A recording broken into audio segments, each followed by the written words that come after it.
topics and opinions expressed in the following show are solely those of the hosts and their guests and not those of W4CY Radio, its employees, or affiliates. We make no recommendations or endorsements for radio show programs, services, or products mentioned on air or on our web. No liability, explicit or implied, shall be extended to W4CY Radio or its employees or affiliates. Any questions or comments should be directed to those show hosts. Thank you for choosing W4CY Radio.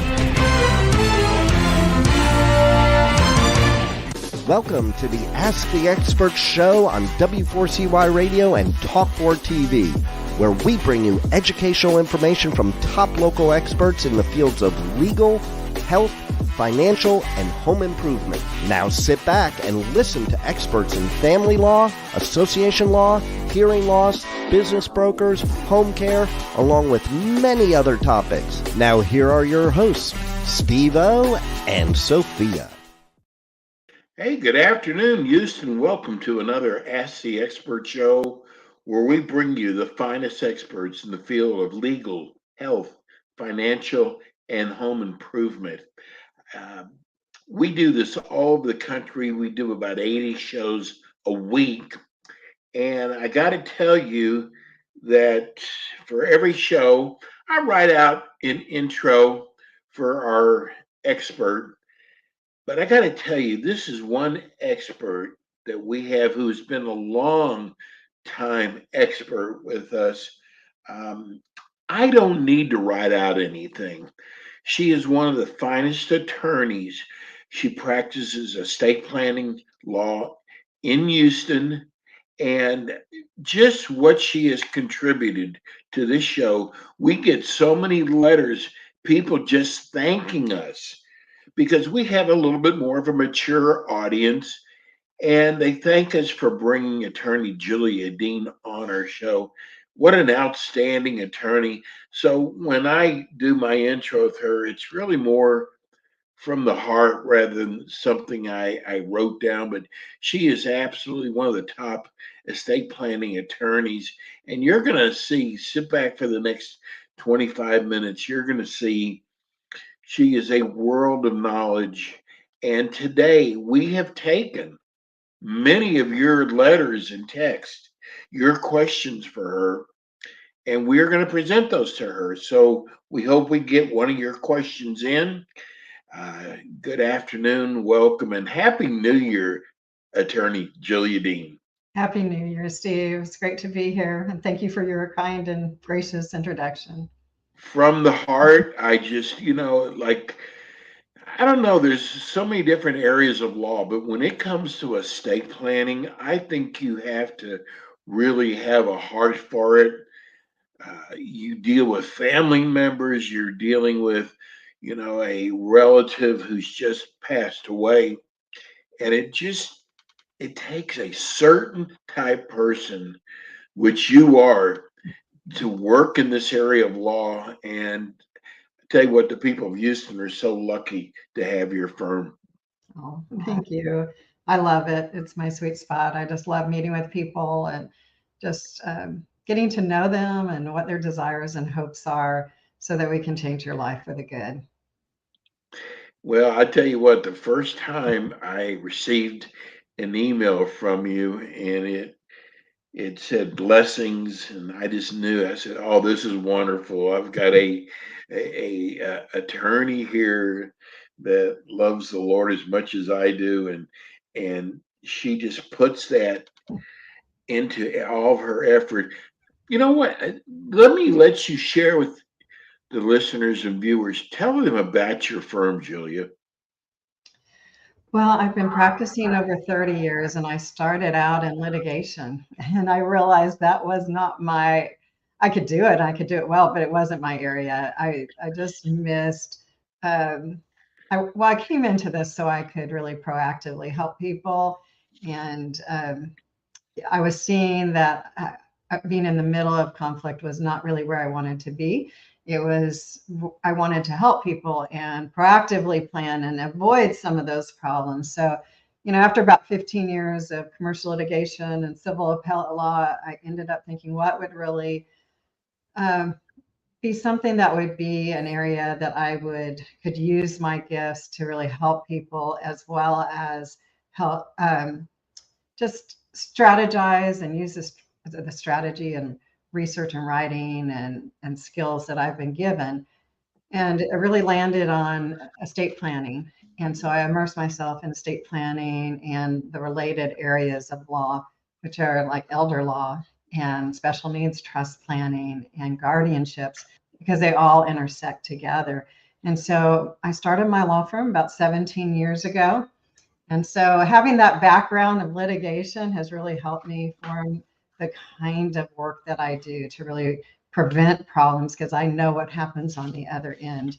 And I also have worked in so many areas of law in litigation that I spot them in business and, divorce areas and other things like that that may not be so readily apparent to certain people who haven't had that background.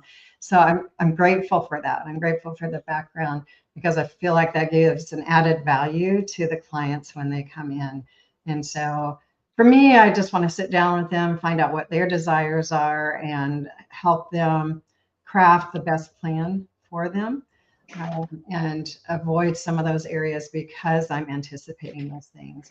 And then, on the probate side of things, just really helping people in a hard time. I just enjoy being there for them and easing their burden and doing things for them, and not, just expecting that the burden will be on us and not on them during that time, because I think that's what most people want.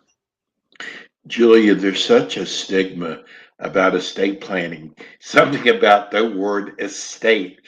That's And a lot of, because I can see by the letters that we get that a lot of people think, well, I don't have a lot of money. Why do I need, an estate true. planning attorney? In fact, my first question today is from Jordan in Houston. This is, why do I even need to bother with estate planning? Right. Well, if you have any assets at all, we need to think about what happens to them. But also, if you have no assets at all, we still need to do some estate planning, or at least some planning, disability planning, which kind of falls under that umbrella of estate planning. So we need to make sure there's someone who can make your decisions for medical decisions if you can't. Someone who can, handle any finances and step in. Maybe you just have a checking account and, an investment account, and you're not too worried about it. But what happens if you can't access that because of a disability? So at least we want to have the disability plans in place. But if you have any assets at all, we want to think about not only who gets it, but how they get it. And, I see some plans that really don't have that much as far as the amount of the assets, but sometimes they can be some of our most, maybe not most complex, but they can still be complex plans and what's best for their loved ones. So if we have more or anything, sometimes people say, well, I just need a simple will because, my life's pretty simple. I have a spouse and I have kids and they're all ours, and we don't have to really worry about that. But they're not thinking about the tax planning. They're not thinking about, just divorce protection for their loved ones. They're not thinking about asset protection for themselves or their loved ones. So there's a lot of things that we can do when we're looking at your whole estate. And if really we don't have anything asset-wise to do, we still have things to do for your disability. There's so much about estate planning. There's a lot of areas, like there's elder law and guardianship, wills, trust. There's just so many different areas. And what I've learned from you, Julia, is that you've got so much in your head that an individual is not going to know all the different ways that are available to them.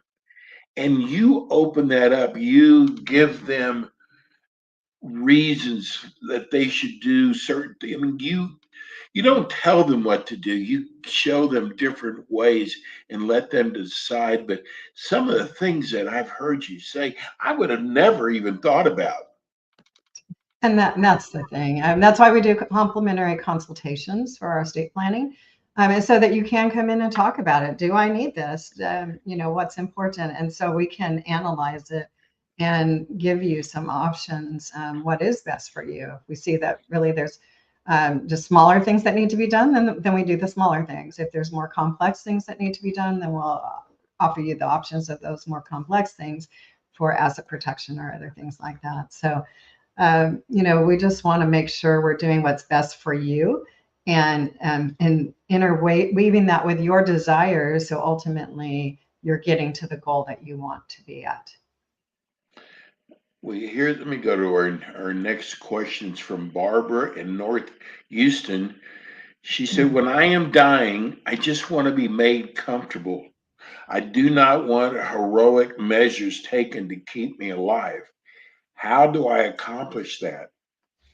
Well, Barbara, there's two important documents, well, three that you should have, but two that specifically address that. So, of course, we want the medical power of attorney. So there is someone medically who can make those decisions, and you'll want to pick someone who will honor what you want and kind of may have the same desires as you, because they're going to implement those easier than someone who feels completely different than you. But the two documents that really come to those end of life decisions that you're talking about would be, first of all, the directive to physicians. Now, that's sometimes called a living will in other states. Here it's called a directive to physicians. And this is stating whether or not you want artificial life support. And you can choose in Texas in two scenarios. So the first is in a terminal condition, and your doctor believes, that's defined as your doctor believes that you have less than 6 months to live. You can choose beforehand, if you're in that scenario, that you do not want any of those interventions, which is what I'm hearing from you. You can also choose the opposite, that you want all of those interventions, or you can choose something in between. Yeah, I want some of them, but not all of them, or I, want it for a certain period of time. So those interventions are heart-lung machines, ventilators, kidney dialysis, tube feedings, and IV fluids. So maybe you don't want any interventions, but IV fluids, we could, carve it that way. But just saying you don't want any of it, then you choose, no, I don't want any of it. And then the other scenario where you can choose, you want the artificial life support or not, is in a irreversible condition. So that could go on many, many years. So that could be something like Alzheimer's disease. At the beginning of it, we can make those decisions. But as it progresses, we can no longer make that decision. And this would speak before you, so that if you got into that situation, even if your medical agent wanted to do something else, you've already told the doctors and they can rely on that, what you want. And so again, you can get something in between. Another scenario, you're in a car accident, you end up on artificial life support, and you don't want that to go on forever. If they don't see that it's going to turn around, that's another scenario that would come under it. Then the other documents, so we talked about the medical power of attorney, we talked about the directive to physicians, and the other end of life document is a DNR, or do not resuscitate order. So we do the out-of-hospital DNRs. The hospitals have their own. So if you're in there, then your agent or yourself or someone can sign off on that. But our out-of-hospital DNRs are stating that you do not want any form of intervention. So let me give you a scenario on this. You have a heart attack at home, and the paramedics are called, and then they see that you have a DNR. They are not going to shock your heart back. They're not going to do any active airway management. So it sounds like, Barbara, that's what you're saying, is that you really don't want any of those interventions. So I'd recommend that you have that DNR and the directive to physicians, so that in either scenario, whether it's more acute or it's more of a long-term kind of thing, where they might be intervening with more heroic measures, that you're saying, no, you don't want that. You want to be able to die, just as comfortably as possible. And of course, they will still intervene with pain medications, even if you're on hospice care and in those kind of situations, but they wouldn't do the more active heroic measures for you. So EMTs would not resuscitate you? That's correct. If you have a do not resuscitate order. Okay, so my next question here is actually from Peter in Texas City. He wants to know, what happens if I'm without a will in the state of Texas? Yes. So that can cause a lot of complication. And the last thing we want to do is have you without a will, because it depends on your marital status. It depends on if you have children, and if you're married, are those children all your children, or are some of them a child of somebody else? And that would change who gets what. And that could be devastating for a surviving spouse who might need to rely on the assets that you've accumulated during marriage, if not all your children are also her children. And so some people don't think about this, that they may have a child that was adopted. And if their inheritance rights weren't cut off, they would also be a child outside the marriage. And they could prevent any of the community property from going to the surviving spouse. It would go to the children.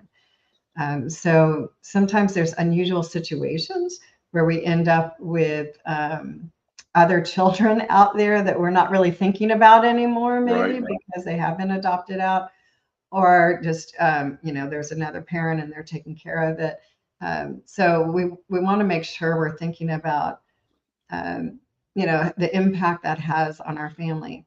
But even if everything goes to the people that you want it to go to them, if you don't have a will, you can't decide how they get it either. Do you want to do any trust planning, any tax planning? Do you want asset protection planning? And not having a will be more costly in probate. And so, why put your family and everything through that when you could just save by doing it right? You pay a little more up front, but you save so much more on the back end. Because otherwise, we're going to have an attorney ad litem appointed who will have to investigate who the heirs are. And this is sometimes where heirs come out of the closet that we don't know about, and we find out, and it's very devastating for the rest of the family. I'm going to go to Hector in Galveston wants to know, can you write a will if you have Alzheimer's or dementia? So yes and no. It depends on what level you're at. Oh, so there's different levels. Yes. And it's not so much the doctor, the doctor needs to give us kind of an okay, usually, that you're at a point where you can still make some decisions, like your financial decisions, or, that you have enough capacity. It's a different kind of level of capacity that, who would normally be your heirs, and, who you would normally give things to, and that you kind of know generally your assets out there. That would give us enough capacity to do a will. However, at some point in time, you won't be at that place. And so if we don't have that level of capacity, then no, you can't do it anymore. And so if you have a diagnosis like that, getting in immediately and getting that taken care of is so important, because we don't know if this is going to be, how slow of a progression it'll be, or if it's going to be a fast progression. And so having Alzheimer's, I'm dealing with my husband's side of the family and my side of the family, my mom and his stepmother. We're just seeing a lot of that. And sometimes we have some time to plan, and sometimes we don't. And so the sooner we can do it, the better. Okay. We have Sonny in Houston. Do I need a will if I have no wife or children? Which I think you've probably answered. Yes. So if you have assets, we want to say where they're going. Maybe you want to give it to charity. Great. Let's take care of that, because it's not going to go to charity automatically. If you don't have a will, then it's going to they're going to find the nearest living relative. Even if you don't have a wife or children, they're going to start looking, okay, who are your parents? Are they deceased? Then your siblings. If they're deceased, your nieces and nephews. They're going to go down that line. Then no one there, they're going to go grandparents and aunts and uncles. And then no one there, they're going to go great grandparents. I mean, they're going to keep looking till they find someone, what we call sometimes the laughing heir, because they don't even know you. Why not do something great for someone that you love, or for one of the charities that can make a big impact in your community? So I would say, yes, definitely get a will in place and make life easier for those who do need to deal with it. We've got so many will questions this time. Craig in West University Place, does my will automatically change if I have a child? So the state of Texas will write in your child. So it's important to go ahead and update and take care of your child too, because um, we don't want the state to have to determine who's going to take care of your child and who's going to handle the money for your children until they turn, age of majority, and that's the most we can do when you haven't done a will. If you do a will, I mean, we can provide for a trust for your children or child or children later on. We can even anticipate additional children that might be coming in. Oftentimes with children, I like to do a common trust for the children. So because as a parent, you deal with their children in the way that you think is best for your children. And one child may have more financial need in the sense that they may have more medical bills, or they may have different hobbies or interests. But you as a parent, you're going to be wanting to do what's best for them. But at some point, we're thinking more equality, and usually that's when they get past college or whatever and get kind of launched on their own. So oftentimes I'll do a common trust until the youngest child turns a certain age. We usually do 25, but it can be whatever age you want.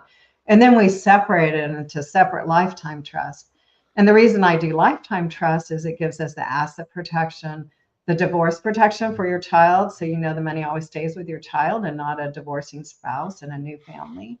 And also we do some tax planning around that. So we can do some dynasty trust now in Texas for up to 300 years, which is amazing. That's a pretty new law, 2 to 3 years ago. And 100 years for real estate. And so we can do some amazing legacy planning through trust that we don't have to get taxed again and again. And it's just so wonderful. So there's a lot that we can do.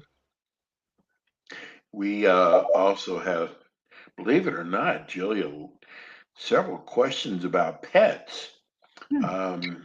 Here's Richard in Baytown. How can I make sure my pet is cared for after I die? Richard, great question.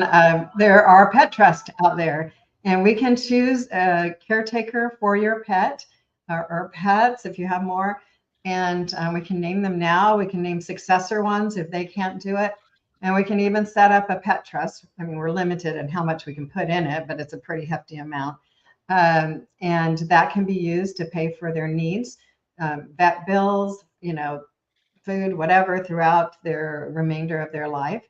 And then you can determine where it goes after that, and so a lot of people really like doing that. And we've done it with all kinds of pets, from parrots to dogs and cats and just a variety of pets. So here's a great question, which we gave them your phone number. A disgruntled former beneficiary is threatening to contest the will of a recently deceased member. Do you get involved in these kind of family squabbles? Well, I usually do not handle contested matters. Sometimes I will start and try to resolve that with the family with a family settlement agreement. And if we can do that, that's great. If not, I have some attorneys that I work with that are great litigators in trust and litigation, estate litigation, and probate litigation that I work with. And I think they're wonderful, and that you're in better hands there, because a litigation practice, which I used to do, has a whole separate setup and a different kind of practice than what I'm doing now. But I can help try to resolve it first, and then if not, or if I feel like it's not going to happen, refer out. Julia, there are attorneys, believe me, because I work with a lot of attorneys. There are a lot of attorneys out there that take forever to answer a question, when there's attorneys like yourself that give the short version and you get just as much valuable information. We so appreciate that. I'm just looking at how fast the show has gone by. We've gotten in a lot of good questions from listeners, but you do it so well, and that's how you are. I know you are with your clients. Let's give everybody your phone number and your website again. My phone number is 281-277-3326. And my website is Julia, Julia, Dean, Dean, law, law.com. So it's just juliadeanlaw.com. And you'll see there's a contact us form that you can fill out. It goes directly to our client intake people, and they can immediately, or as soon as they get in, call you and work you through that process. I also want people to know you have got a great staff. And because you've got such a good staff, customer service is very important to you, isn't it? It is. Actually, we have much more other staff than we do attorneys, but because we go above and beyond for our clients, and we want to make sure that their needs are being addressed, as quickly and as easy and effectively as we can. And we also help fund our trust, to make sure that the funding, I mean that getting the assets into the trust, whether it's change of ownership, change of beneficiary, or assignments, we do that as much as we possibly can for our clients. And we do educational seminars throughout the year. So that's really important to us, that we have that great relationship with our clients, and that they understand what they have, and that it's going to be very effective in their plan. So the plan works for them and works for their family. Well, I see how they work with me. They're always on top of everything. We so appreciate it. And, thank you so much. We are so blessed to have you as our estate planning expert. Julia, Happy New Year again. We'll see you in 2 weeks. Sounds great. We will see you then. Thank you so much. Bye-bye. That's attorney Julia Dean. God, I love this woman. She is, I'm not in Houston. I'm not in the Texas area anymore. But I tell you what, if I were, this would be my estate planning attorney. She is so good at what she does. That's it for us today. We'll see you again next week with more Ask the Experts. Thanks for tuning in today to the Ask the Expert show on W4CY Radio and Talk4 TV. Tune in next week and every week to hear more from our experts on personal injury, insurance, air condition repairs, estate planning, Medicare, and many other topics in the areas of legal, health, financial, and home improvement. See you next week.